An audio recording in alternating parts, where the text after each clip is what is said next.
memiliki dengan NIM 202318800017. Di dalam video ini saya akan menjelaskan apa itu Tugu Proklamasi dan sejarah berdirinya. Tugu Proklamasi adalah sebuah monumen bersejarah yang menjadi simbol penting bagi kemerdekaan Indonesia. Monumen ini terletak di Jalan Proklamasi, Menteng, Jakarta Pusat. Tepat di depan rumah tempat Soekarno-Hatta membacakan teks Proklamasi Kemerdekaan Indonesia pada tanggal 17 Agustus tahun 1945. Tugu Proklamasi menjadi saksi bisu dari momen bersejarah tersebut. Sejarah Tugu Proklamasi dimulai dengan pembangunannya yang dimulai pada tahun 1961 dan selesai pada tahun 1962. Monumen ini dirancang oleh seseorang arsitek terkenal, Sudarsono, dan menjadi bagian dari rangkaian perayaan 17 Agustus untuk memperingati Hari Kemerdekaan Indonesia. Wassalamualaikum warahmatullahi wabarakatuh. Perkenalkan, nama saya Kaisar Firdausi Ar-Rahman dengan NIM 2023180018. Di sini saya akan melanjutkan menjelaskan mengenai Tugu Proklamasi. Tugu Proklamasi memiliki bentuk yang unik dan syarat makna simbolis. Dengan tinggi mencapai 17 meter, 3 tingkatnya melambangkan 3 tahap perjuangan kemerdekaan Indonesia. Persiapan, perwujudan, dan peneguhan. Bagian puncaknya yang menyerupai bunga melambangkan kemerdekaan yang mekar dan berkembang seperti bunga yang tumbuh. Di sekitar Tugu Proklamasi terdapat beberapa ornamen dan patung yang menggambarkan semangat perjuangan dan kebersamaan rakyat Indonesia dalam merebut kemerdekaan. Patung-patung tersebut memberikan nuansa historis dan membangkitkan kebangkitan dan kebanggaan akan perjuangan para pahlawan yang telah berjuang untuk kemerdekaan Indonesia. Ya, Assalamualaikum warahmatullahi wabarakatuh. Jadi perkenalkan, saya Muhammad Azza Syarazi Permadi dengan NIM 202318800021 akan menjelaskan mengenai sejarah. Jadi saya di sini meneruskan sejarah tentang Tugu Proklamasi. Jadi Tugu Proklamasi sendiri mempunyai sejarah selama puluhan tahun. Tugu Proklamasi menjadi tempat yang penuh bagi warga Jakarta dan seluruh Indonesia.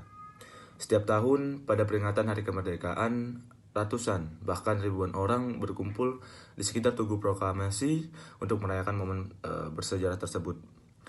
Monumen ini tidak hanya menjadi lambang kemerdekaan, tetapi juga mengajak setiap generasi untuk mengenang dan menghargai perjuangan para pahlawan yang telah berkorban demi Indonesia merdeka. Sekian dari saya. Assalamualaikum warahmatullahi wabarakatuh.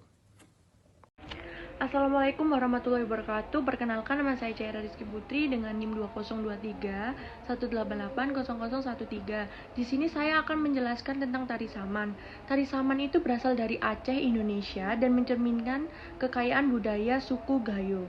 Tarian ini itu diciptakan oleh seorang ulama bernama Syekh Saman pada awal abad ke-20 sebagai bentuk syukur dan penghormatan terhadap Tuhan.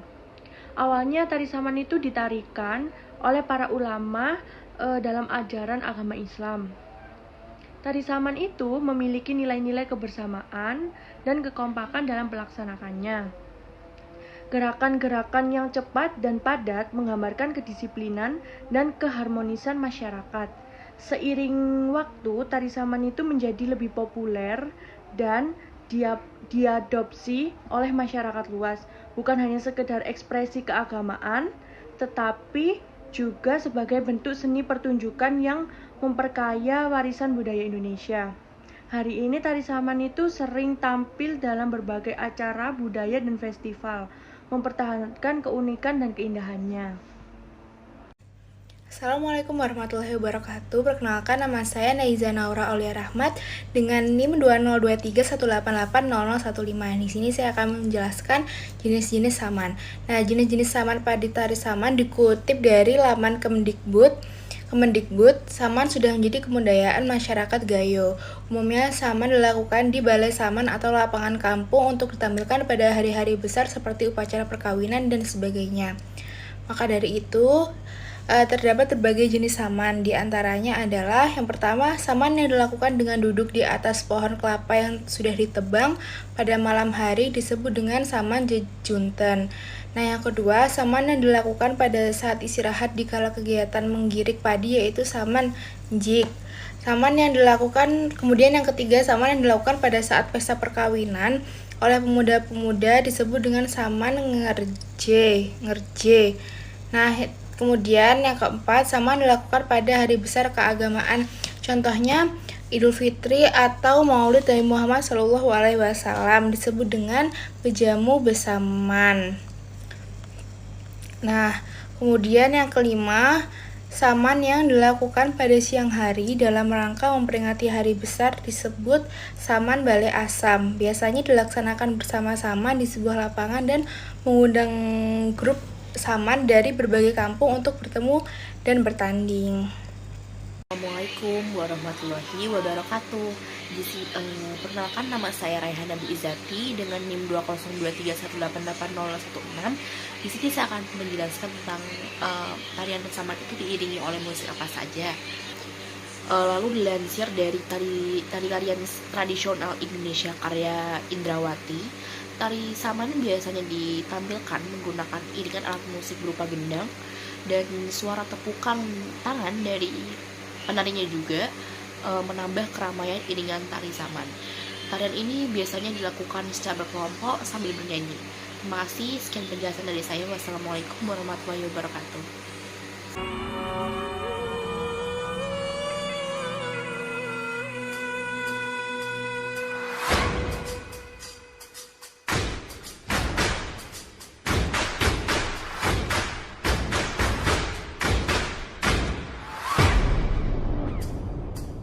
Salam alaikum kami ucapkan para undangan yang baru dekat karena salam nabikan sunnah jangan tamaman tanda mulia. Salam alaikum kami ucapkan para undangan yang baru dekat salam sejahtera semua kita pendidikan bangsa damai sentosa.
Assalamualaikum warahmatullahi wabarakatuh. Perkenalkan, nama saya Gazi Rizky Ramadhani dengan NIM 202318800020. Perkenalkan, nama saya Hilmi Septi Aji dengan NIM 202318800019. Warahmatullahi wabarakatuh. Perkenalkan, nama saya Muhammad Novel Azpantun dengan NIM 202318800114. Di sini saya akan menjelaskan tentang sejarah pecel.